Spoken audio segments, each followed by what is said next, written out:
नमस्कार, मैं पवन खत्री। आप देख रहे हैं इंडिया न्यूज़ टाइम। और आज खास मुलाकात में हमारे साथ सचिन कौशिक हैं, जो आम आदमी पार्टी से हनुमानगढ़ से विधानसभा क्षेत्र से चुनाव की तैयारी कर रहे हैं और दावेदारी दिखाई है। तो आज इनसे खास बातचीत में हनुमानगढ़ की राजनीति पे चर्चा करेंगे और पिछली बार जो इंटरव्यू किया था उसमें कुछ सवाल जो रह गए थे वो इस बार पूरे करेंगे। सबसे पहले स्वागत हो सर पिछली बार। बहुत बहुत धन्यवाद खत्री साहब, और आपके दर्शकों का भी बहुत बहुत धन्यवाद। सर, अगर हम बात करें हनुमानगढ़ की राजनीति और हनुमानगढ़ के विकास कार्य की, तो आप इसको किस नज़र से देखते हैं और आपको क्या लगता है सर?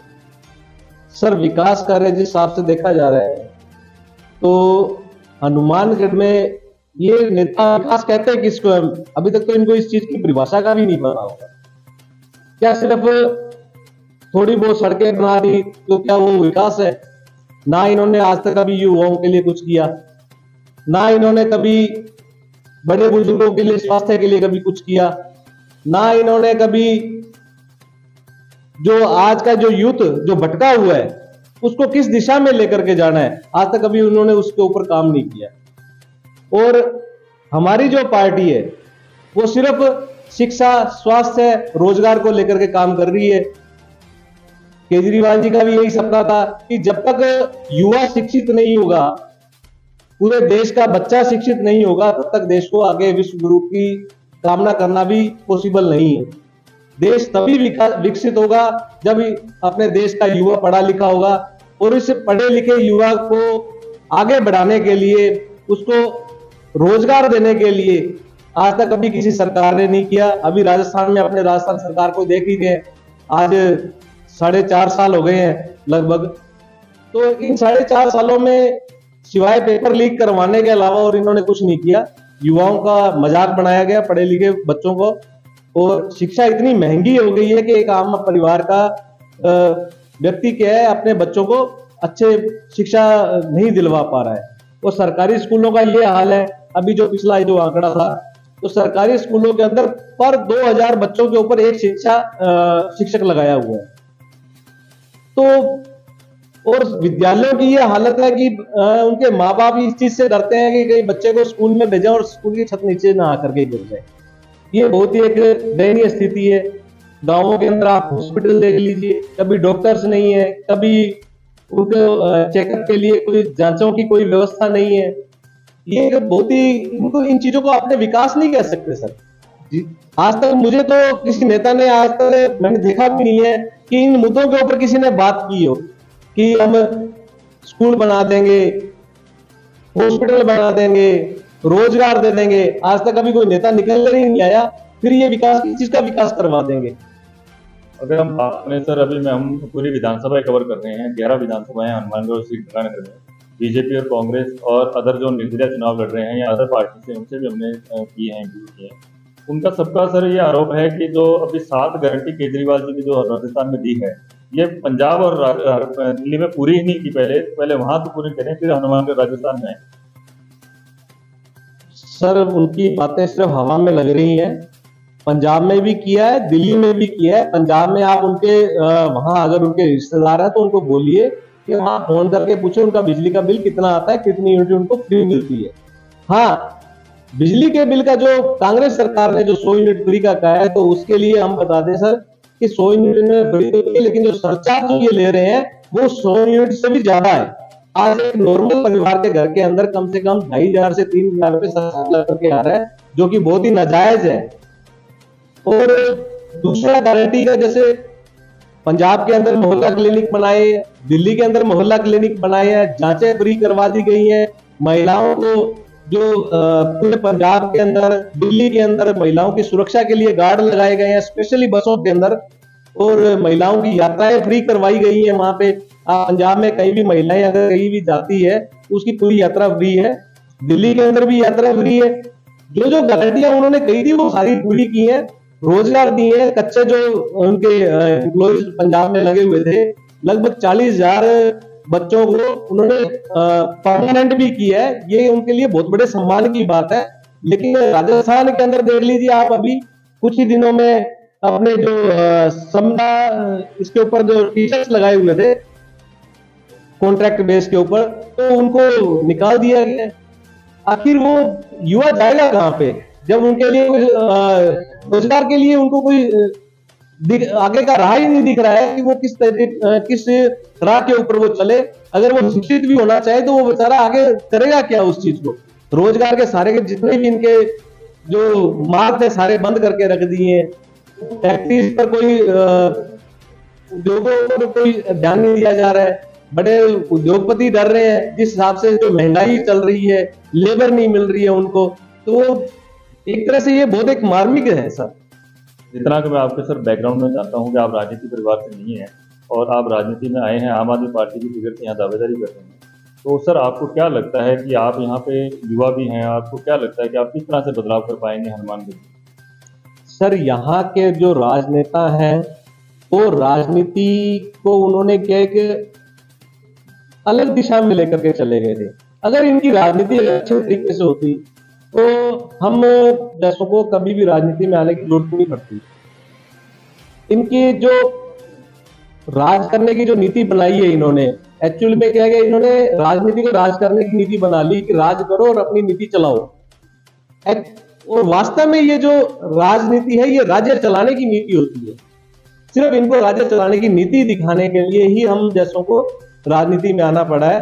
और केजरीवाल जी जिस तरीके से पंजाब में सरकार कर रही है, दिल्ली की सरकार कर रही है, तो ऐसा कोई मुश्किल नहीं है कि सरकार को अगर सही तरीके से चलाया जाए तो इसको एक अच्छे लेवल की राजनीति कहेंगे। अपने एक राजनीति को क्या एक नया रूप दे दिया है इन सरकार केजरीवाल जी ने कि राज करो नीति नहीं है, ये राज्य को चलाने की नीति है। उसको उस तरीके से चलना चाहिए। एक सही दिशा में राजनीति अगर चलती है तो कोई मुश्किल नहीं है। युवाओं को रोजगार भी मिलता है, अच्छे बच्चों को शिक्षा भी मिलती है, अच्छे हॉस्पिटल भी बनाए जा सकते हैं। लेकिन एक ईमानदार सरकार होनी चाहिए और वही ईमानदार सरकार लाने के लिए ही हमने राजनीति के अंदर अपने आप को लेकर के आए हैं। सर अगर बात करें हनुमानगढ़ में आप युवा ही हैं और युवा नशे में बहुत ज़्यादा गिरफ्त हो चुका है और नशा जो है इस तरह से बढ़ चुका है कि नशे के बढ़ते हुए आप देखें अपराध बहुत बढ़े हैं नशे को देखते हुए।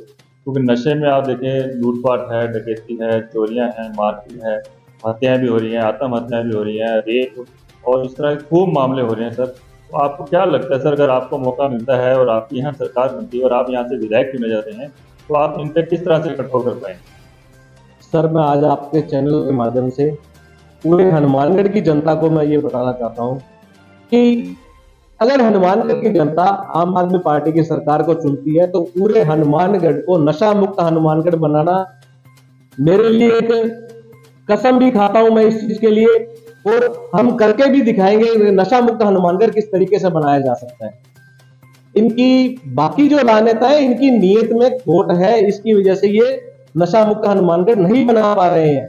पता नहीं कि ये हनुमानगढ़ के युवाओं को किस दिशा में लेकर के जाना चाहते हैं। आज हनुमानगढ़ का युवा बिल्कुल भटक चुका है, उसको ये दिशा नहीं मिल पा रही है कि वो पढ़ लिख करके आगे करेगा क्या। उसके कोई स्किल्स के ऊपर कोई काम नहीं किया जा रहा है, ना ही उसको कोई एक दिशा दिखाने वाला नहीं है। तो वो डिप्रेशन में आकर के वो नशे की तरफ जा रहा है और नशे को बढ़ावा भी बाहर से जो नशा जो आ रहा है उसके ऊपर कोई अंकुश नहीं लगाया जा रहा है। अगर यहाँ की पुलिस प्रशासन अगर एक्टिव हो जाए तो क्यों नशे पर क्या रोक नहीं लगाई जा सकती? क्या यहाँ के नेताओं को पता नहीं है कि हनुमानगढ़ में इतना नशा आ रहा है? क्यों नहीं उसके ऊपर रोक लगा रहे? क्यों नहीं उस नशे को लेकर के बोल रहे हैं? कोई भी नेता नशे को लेकर के नहीं चल रहा है। लेकिन एक आम आदमी पार्टी का मैं कार्यकर्ता होने के नाते मैं पूरे हनुमानगढ़ को ये विश्वास दिलाता हूँ कि हनुमानगढ़ में अगर आम आदमी पार्टी की सरकार चुनी जाती है तो पूरे हनुमानगढ़ को नशा मुक्त हनुमानगढ़ हम बना करके दिखाएंगे। हम दावा करते हैं इस चीज का। सर अभी किसानों की फसल खराब हुई है, जैसे गुलाबी सुंडी के नाम से हम देखें तो राज्य सरकार से उनको कोई मुआवजा नहीं मिल रहा और किसान लगातार आंदोलन कर रहे हैं, इस पर आप क्या? सर इसके ऊपर आम आदमी पार्टी ने पहले भी ज्ञापन दिया था। जो बीटी और नॉन बीटी को ऊपर से जो उद्योगपतियों ने और सरकार के साथ मिलकर के जो ये प्रोपेगेंडा चलाया है, पहले बीटी और नॉन बीटी को अलग अलग बीज प्रोवाइड करवाया जाता था किसानों को, लेकिन अब बीटी और नॉन बीटी को एक पैकेट के अंदर मिक्स करके दिया जा रहा है। उसके ऊपर कहीं कोई मात्रा नहीं बताई जा रही है कि इसमें बीटी बीज कितना है, नॉन बीटी कितना है। उसी की वजह से ही लाल का प्रकोप फैला हुआ है। और जो स्प्रे वाली जो कंपनियां हैं जो बीज वाली जो कंपनियां और सरकार के जो भ्रष्ट अधिकारी हैं उनकी मिली भगती है, जिसकी वजह से किसान बर्बाद हो रहा है। पता नहीं ये हनुमानगढ़ को, किसानों को क्यों बर्बाद करना चाहते हैं। और सरकार से ये निवेदन भी करते हैं कि आज अगर हनुमानगढ़ का किसान नहीं बचेगा तो पूरा हनुमानगढ़ नहीं बचेगा, क्योंकि पूरा हनुमानगढ़ किसानों के ऊपर चलता है और किसानों को मुआवजा सरकार को देना ही चाहिए, क्योंकि किसान ही एक वो है कि इन भ्रष्ट नेताओं का पेट भी किसान ही भरता है। वो पता नहीं इन चीजों को क्यों भूल जाते हैं।